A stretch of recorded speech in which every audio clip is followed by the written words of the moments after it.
दोस्तों सभी वीडियो में मैं अपनी बार-बार ये बात कहता हूँ कि कभी भी राहु का गोमत रत्न धारण मत करो। क्यों नहीं करना? देखो जी रत्न क्या करता है सिर्फ़ पावर को बढ़ाता है। मतलब ग्रह अगर अच्छा है तो वहाँ पे रत्न दान करने से अच्छे फल बढ़ जाते हैं। तो अगर ग्रह आपका खराब है तो वहाँ पे रत्न दान करने से उसके बुरे फल बढ़ जाते हैं।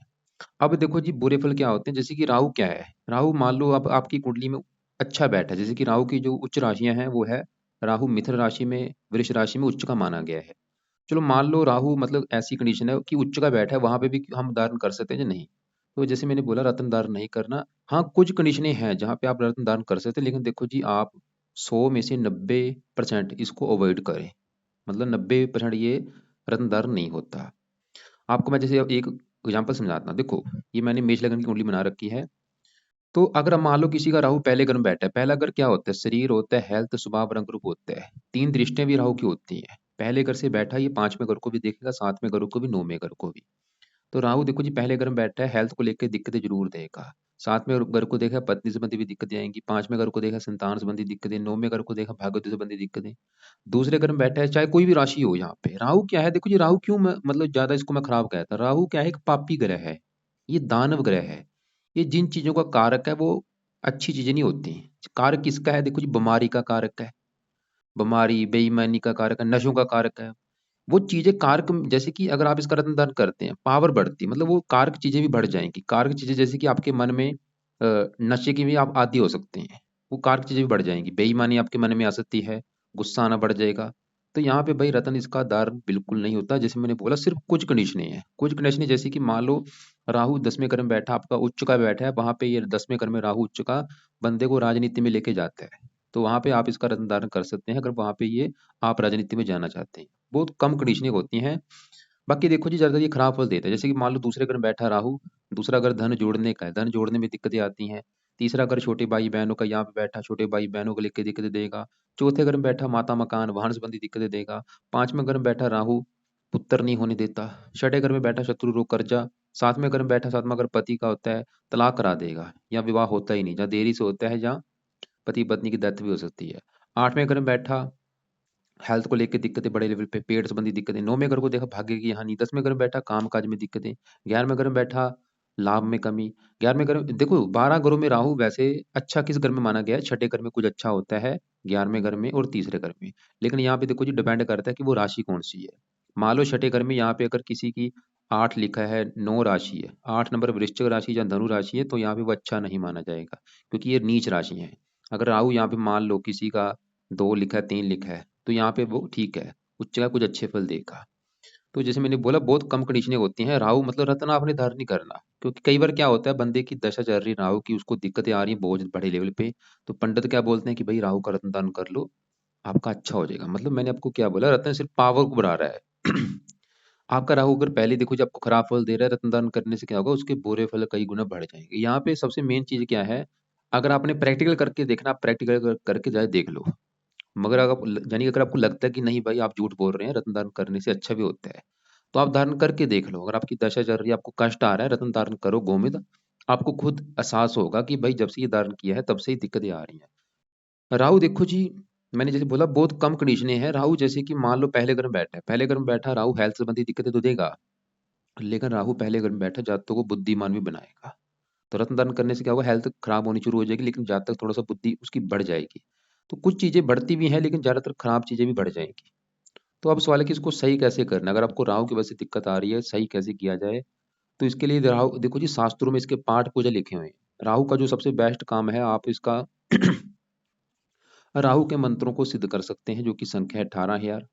चाहे इसको 4 गुना आप ज्यादा 72,000 कर सकते हैं। दूसरा पाए आप राहु कवच का पाठ डेली कर सकते हैं। अगर आपको दिक्कत ज्यादा आ रही है, राहु कष्ट ज्यादा दे रहा है, राहु स्रोत का पाठ कर सकते हैं, राहु का दान कर सकते हैं। 4 उपाय हैं। अब यहाँ पे देखो जी, आप पहले ये देखो आपका राहु कहाँ बैठा है, क्योंकि जहां भी बैठा होगा उस घर को लेके दिक्कत देगा।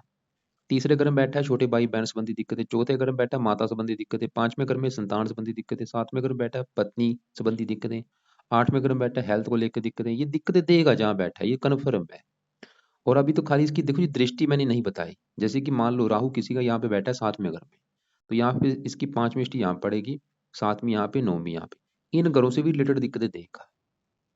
अगर 8वें घर में बैठा है, 8वें घर से दूसरे घर को देखा, धन को भी लेके दिक्कत है, चौथे घर में बैठा है, उस घर को भी लेके दिक्कत है। वहाँ पे देखो, ये डिपेंड करता है कि वो दिक्कतें ज़्यादा होंगी या कम होगी, वो वहाँ पे राशि डिपेंड करेगी। जैसे कि मान लो यहाँ पे किसी का 5वें घर में बैठा है, संतान के घर में राहु, तो यहाँ पे सिंह राशि है, संतान संबंधी दिक्कतें तो देगा ही। 5वीं दृष्टि से घर को देखेगा, 9वें घर को, यहाँ पे नीच राशि तो भाग्य की भी बुरी तरह से हानि करेगा, क्योंकि अपनी नीच राशि को देख रहा है। और लगन को देखेगा, शत्रु राशि है, हेल्थ को भी खराब करेगा। तो मेरा समझाने का भाई यही मतलब है कि गोमद के चक्कर में ज़्यादा मत पड़े, ये आपको उल्टा टांग देगा। धारण करके चाहे देख लो, बहुत बड़े लेवल पे कई बार तो बहुत ज़्यादा दिक्कतें आती हैं। मैंने जैसे बोला, सिर्फ कुछ कंडीशनें हैं, जैसे कि अगर आपका मान लो राहु मिथुन राशि में बैठा है, वृष राशि में बैठा है, ये उच्च राशि है, या इसकी स्वय राशि कन्या राशि कहा गया है, उस राशि में बैठा है। और यहाँ भी ये भी देखना है कि वो घर कौन सा है। मान लो अगर आपका मिथुन राशि में बैठा है, लेकिन वो चाहे इस 7वें घर में ही हो, मान लो यहाँ पे ये 7 लिखा है, यहाँ पे चलो लगा लो कि 2 राशि है, 2 लिखा है, वृष राशि है, तो यहाँ पे भी अगर आपका मान लो राहु बैठा है, अब यहाँ पे ये नहीं कि राहु राहु आपको अच्छे वाली देगा, ये पत्नी का घर है, आप चाहे नोट करके देख लेना, ऐसे बंदे देख लो, उसको पति पत्नी में दिक्कतें जरूर आ रही होंगी, जहाँ तो विवाह में देरी होना, या विवाह होना नहीं, या विवाह हो भी जाए तलाक हो जाना। राहु चाहे उच्च का भी है, फिर भी दिक्कतें देता है। तो बाकी देखो जी, अगर आप को नहीं कोई मेरी बात समझ आ रही, आप मुझे इस व्हाट्सअप पे आप मुझे अपनी कुंडली में मुझसे दिखा सकते हैं। कुछ पूछना है, कमेंट बॉक्स में आप मुझे लिख सकते हैं, आपको मैं रिप्लाई दूंगा।